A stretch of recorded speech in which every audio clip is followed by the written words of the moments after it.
Welcome to Moment by Moment Season 3. Man, we are excited to get into this episode today. Thank you so much for everybody who's sharing. Thank you for your comments. Thank you for everybody who is encouraging us. Seriously, it helps us to know that what we're studying, what we're researching and discussing with you guys makes an impact and has a difference in your life. Seriously, that just brings us joy. My name is JD Mason. I'm the creative minister here at Oak Hills Church, and I'm joined by Travis Eads, our lead minister here. Travis, how you feeling? I'm feeling good, excited about this topic, jumping in here. Hopefully it'll be helpful to someone. Hey, I believe it will. Today we're going to be discussing generational curses. All right. And we're also going to be discussing biblical generational curses and what does that mean when people say the Bible stands for this or it doesn't stand for this. What does that mean? And then are there things that are not biblical things, AKA they're not generational curses per se, but they're just attributes that pass down from generation to generation. Right. So let's open it up. Okay. So when we read in the Bible, the Old Testament has a lot of this language for generational curses. And so let's go ahead and jump into Exodus chapter 34. We're going to start at verse 5. It says, "Then the Lord came down in the cloud and stood there with him and proclaimed his name, the Lord. And he passed in front of Moses." So obviously this is Moses when he's getting the 10 Commandments. And it says he's proclaiming, the Lord, the compassionate and gracious God, slow to anger, abounding in love and faithfulness, maintaining love to thousands, and forgiving wickedness, rebellion, and sin. Yet he does not leave the guilty unpunished. He punishes the children and their children for the sin of the parents to the third and fourth generation. So when we see generations that God is saying basically will be punished, do you consider that a generational curse? Well, that would be, but I don't believe that that's something that we experience today. That would not be something, because what you're really talking about is you're talking about the sin that is being passed on, the punishment for that particular sin being passed on to another generation. There is some truth to that in terms of what you're looking at in terms of habits, behaviors. There are certain things that do get passed from, but if we're talking specifically about like ancestral sin being passed down, we have all, inherited that to some extent from Adam, the first one who brought sin into the world. So in that way, yes. So it's a little bit of a yes and no answer, but in terms of, hey, there's a curse on my generation, meaning there's nothing I can do about it. I am predestined to experience the consequence or the punishment of this sin. No, I don't believe that. Because I've heard it said like that. Like some believe that you're cursed because of what your parents did. Right. But a lot of times it's not that you're being cursed because of what your parents did. It's really because you saw what they did. You were raised in that, and therein is the reason you act the way you act. But also, I would like to take us also to another Old Testament verse, just because we're in the Old Testament. Ezekiel chapter 18, verse 20 says, "The one who sins is the one who will die. Your child will not share the guilt of the parent, nor will the parent show the guilt of the child. The righteous of the righteous will be credited to them, and the wickedness of the wicked will be charged against them." God is a just God, plain and simple. That would be mad unfair if you're just sitting in life and then boom, like you get hit with something because your parents did something. Yeah. And you're living fully righteous for God. You're you know what I'm saying? You're on a mission trip, right? You're all in it. And then boom, like something happens to you and it's like, wait, where did that even come from? And because man, you didn't know your parents did this and now you're cursed because of it. I think that's why we're having the conversation. Sometimes people do draw from like, why did this happen? There must be a reason. And so we start going and looking for a reason. But the thing is, we may have some experiences in life because of the ones, what the patterns of behavior and things that we've seen, modeled in front of us. But although we share in the consequence of sin, salvation itself is on an individual basis, which I think the headline is, we have a choice. So if you're talking about, curses being passed down, there's no choice. But what we're saying is you have a choice to break the cycle of those generational habits and patterns and behaviors. Yeah, that's good. Even when you consider, so personal bit of my story is that I was born pre-exposed to drugs. So my birth parents told me, my adopted parents, I should say, when I was adopted, they told me, hey, listen, if you ever dabble into some of these drugs that were in your system as a baby, you're going to be more apt to be hooked on them. Right. So you just need to be aware of that. Yeah. And so sometimes if you have alcohol in your system, cocaine, heroin, any of these drugs, you will be more susceptible. So we see sometimes alcoholism following in families, and I've heard it said that's a generational curse. What we're saying and what we want you to understand, if you're listening right now and maybe you're in the car and you're like, man, I want to research this. Don't research it yet, but just do it after, right? But because we know we're not behavioral scientists, right? But we can understand when we read the Bible, that's not what it's describing. It's not saying if your parents were alcoholics, you were doomed to be an alcoholic. That's not Bible. The Bible is saying, like you just mentioned, you have a choice. And like I just read in Ezekiel, it says the righteous of the righteous will be credited to them, but also the wickedness of the wicked. You will be judged based off of what you have done in your life. When we end up on that judgment seat, God's not going to be like, hey, listen, I want you, Travis, and then I want your parents too. Yeah. Because what they did is, it falls on you too, buddy. And matter of fact, your kids, it also falls to you too. Yeah. That's not what the Bible says. Yeah. That won't be a moment for, but they did, or but they said, no, it's on your own. It's an individual basis right there. Did you trust in Jesus or not? And that's really the good news. I mean, Scripture, we should approach God's throne of grace with confidence. Yeah. In our time of need. Well, what would be the point if there was nothing we could do to change our future? Exactly. I mean, we would be doomed from the get-go because guess what? Everybody has sin. So let's follow this to the extreme. With generational curses, we would all be living in some type of generational curse because our parents and parents and parents and those parents and all the way to Adam and Eve. We'd all be cursed and we wouldn't be able to function. Also consider, I've heard it another way. If a child is born with a disease, learning disability, or some crippling disease that affects their body or mind, I've heard it said that is a cause of a generational curse as well. Have you ever had conversations about this with anybody who coming to you who's saying, hey, listen, is this because of some sin that was in my life? Because parents will take that guilt on and blame themselves. What advice would you give them? Have you ever had those conversations before? Yeah, I've had a lot of conversations with people trying to make sense of life. Why did this happen? I mean, that's a huge question, especially when things don't go as we planned. We don't really ask that question as long as things are going as planned. But the moment that something happens that we can't explain or we don't know why it happened, we start searching for things like that. And you're right, we do. As parents, we carry that guilt. Was there something that we did or didn't do that has created this outcome? And so, again, driving people back to the fact that we all make our individual choices. I mean, yes, sometimes we have to take responsibility of the things that we've done that do impact our kids. I see, for better and for worse, I see this in my kids all the time. Yeah. And, I'll see them do things. And let me just say right up front, my kids are, all four of them, much better versions of me. That's good. But that's a parent's dream. Well, it is. And you see things in them and you go, oh, I recognize that. And sometimes that's something that can be a strength as it is for yourself. And then sometimes you see them do something and you go, man, I have that same issue. Like I do the same thing. I have the same negative self-talk, to myself in these situations. And I wonder where they got it. You know that some of those things have been passed on because so many things in a family are caught. They're not taught. I think sometimes we just hope that our kids will only do as we say and not as we do. Not as we do, yeah. But the truth is, so many things are caught, like it's modeled and they see it, and you might even not know.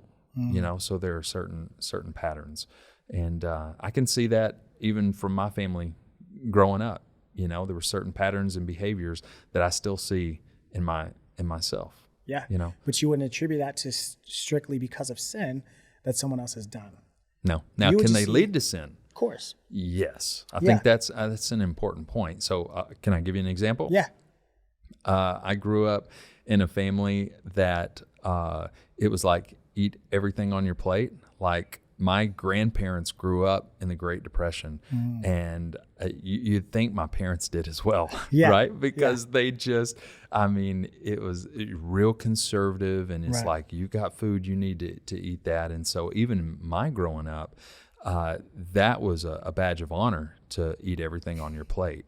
Right. So now, I find myself having stuff on my plate, or maybe too much, and going, I know I don't need this, but I'm going to.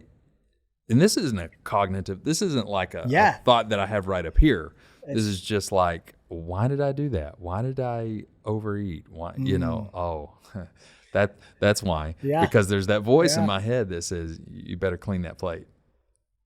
And so you see how these patterns and behaviors can just work themselves right into your life, and they can have great impact. I mean, that example of gluttony, or there's a lot of other examples we could probably give. When you think about alcoholism and drug abuse and even divorce, like when you feel like it's a norm, right? Yeah. You're raised in a household where it's normal for your parents to be married multiple times. Right. I wouldn't say it's a generational curse on your family, just because that is a social norm that you understand, and that's what you've seen, that's what you grew up in. And so you feel like it's a normal thing. And hey, listen, when we get into this bout of trouble, we're done. We're done, because I saw my parents and their parents did it and their parents did it. And so being able to break those things is a choice that you have. You do not have to be susceptible and say, you know what, because my parents did this, I'm going to have to do this. Isn't that such a moment, right? Like the difference in a defeatist or a victim mentality. Yeah. And the moment where you go, you know what, not for my kids, not for my family. This is going to stop right here. I'm breaking this cycle right now. As for me and my house, we will serve and the you Lord. Start changing those patterns, and you start to see, and that's the beautiful thing, because not only do you have a choice, but you can make choices that are now going to impact other people's choices for generations. Exactly. The generational blessings. Now, I believe in that, and so that can start working the other way. Yeah, I mean, it's good. And when you think about what Romans says, it says, for all have sinned and fallen short of the glory of God. It kind of puts us all in the same boat. So, because I don't believe that when your child is born with a defect, that it's because of your sin. It's because we have sin, yes. It's because sin has entered into the world that we have these things. We saw defects in the Bible. And it wasn't because Jesus wasn't walking around saying, hey, listen, everybody who's come and touched my robe, or anyone who needs healing, it's because of all your parents' sin. Tell them to get right. Like, no, it was because sin has entered the world. That's right. And there are things that we don't understand. And it's hard for us. Because sin has entered the world is broken. It is not as it will be. God is busy redeeming the broken and making the wrong things right, but we're still kind of in that not yet. So to me, that's the explanation of why those things happen. Why do defects happen? Why, poor health, and you just name all the suffering in the world. Yeah. That's the reason for it. And also it's almost like the argument of, why do we have sin in the world? Well, or why do we have evil? We wouldn't know what good is with the absence of evil. We would just be living. And we wouldn't have any choice either, though, because our sin is our choice to walk away and not do God's will. And when we have that free choice of being able to say, God, I choose you, therein lies the reason why we have the opposite of that. Otherwise, there would be no choice. And it may seem like a difficult concept, but it's not. If you just think about anything good that's happened, well, you only understand that good because there was a lack before, right? So if you taste something really good, and you're like, man, I love this food. It's probably because you haven't had it before. Otherwise, it'd be just another day. It wouldn't be good to you. It'd just be food. Yep. And so that's the same way that we have to view the blessings of God. And also when we see the things that happen that weren't God's plan A, because sin wasn't God's plan A. Sin has happened, and therefore we do live in a sinful world where we do know people who have defects, and people are born with health issues, and people get bad diagnoses, and you don't need to sit and blame yourself and be like, man, this is because I didn't pray enough, because it can go back to that works-based faith, and you can blame because you haven't done enough, you haven't accrued up enough. And so some denominations believe in those things, and some different religions believe in those things, but it's a dangerous path because they're trying to explain why it happened to them. Yeah. But some things can't be explained. Yeah. And you just have to trust in the fullness of God and trust in the wisdom of God. There are things that we're not going to understand on this side of eternity. And that's one of those things is there's no method to the way that bad things happen. They just happen. Yeah. One of the most well-known verses in all of the Bible, we recite it all the time, John 3:16, but for God so loved the world that he gave his one and only son, so that whoever believes in him, but back up there, whoever. That's an important word in that verse. We just kind of roll through that. Whoever believes in him shall not perish but have everlasting life. But whoever, that points to the fact that every individual does have a choice. Right. To either choose things that will bring curse into their life or blessing into Exactly. their life. Now, sometimes things do happen to us that are outside of our control, no doubt. But we do have a choice whether we're moving towards the things that bring destruction into our life or invite blessing into our life. Yeah. And I mean, with that, when you think about people who feel they kind of play in that victim role, like you were discussing earlier, Yeah. when you're like, man, Yeah. this is all I've seen. I'm a product of my environment and I can't do anything to change it. Right. We want to break that thought Yep. in that stereotype as well. Because when you're saying I can't make any changes because of my environment, you're literally saying that I have no control over my life. And I'm going to choose to live in the stereotype of being a product of what's around me. Which You have becomes a choice. self-fulfilling prophecy. It is. It Yeah. is. And that's a deeper topic for another day. But seriously, though, you have the power, and we're not saying you have the power to control your destiny and all these things. We're not speaking on those type of things, because I've heard that go left. What we're saying is you do have a choice, though, daily to choose to do right or to do wrong. And every time you're choosing to do right, you're saying, God, I trust you with my future. So that when something bad does happen to you, you can put that in God's hands, because that's his will, is he wants you to turn to him. Yeah. So when you get that bad diagnosis, you don't blame yourself, because it's not anything that you've done. Sometimes things are out of our control. Now, if something bad happens because of your own action, that's different.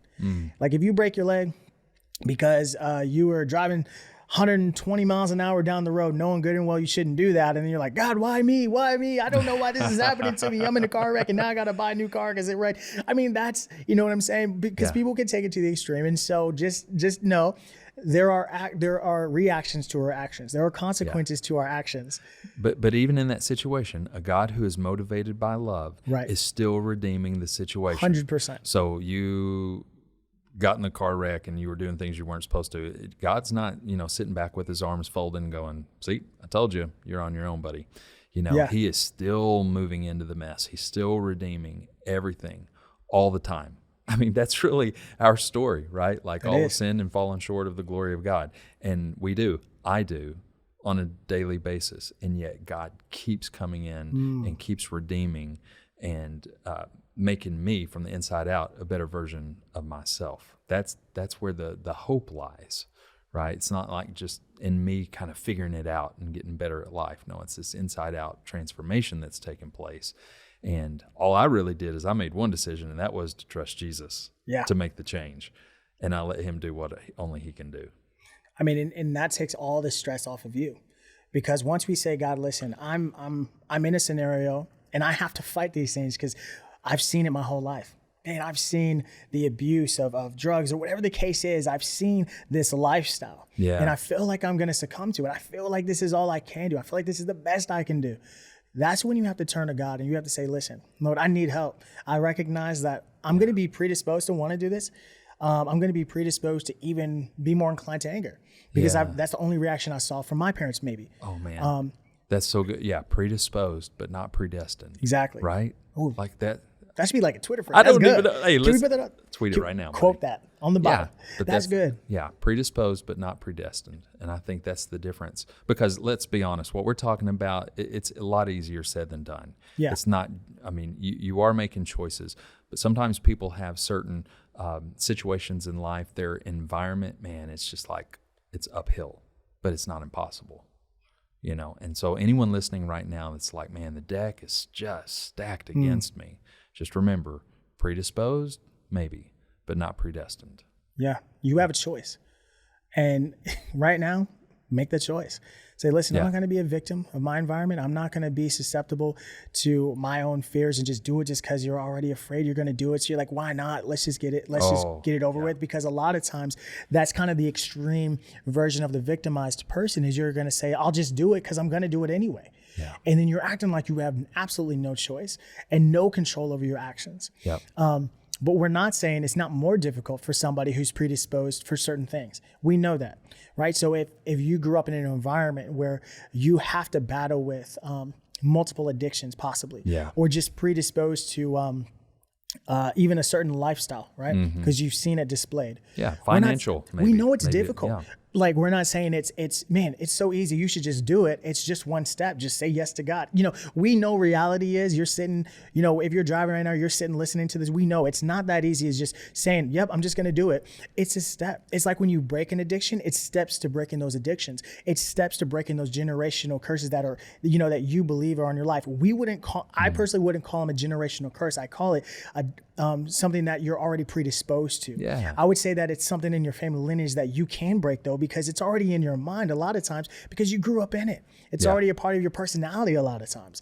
And so I would just challenge you and say, listen, we know it's multiple steps, but just say the first step with saying, you know what? I'm going to change. Yeah. Just take one step. Each day, take one step. You don't have to see the whole gambit and be like, man, I'm so deep in it that even when I say I'm going to get out of it, it feels too difficult. Just take one step.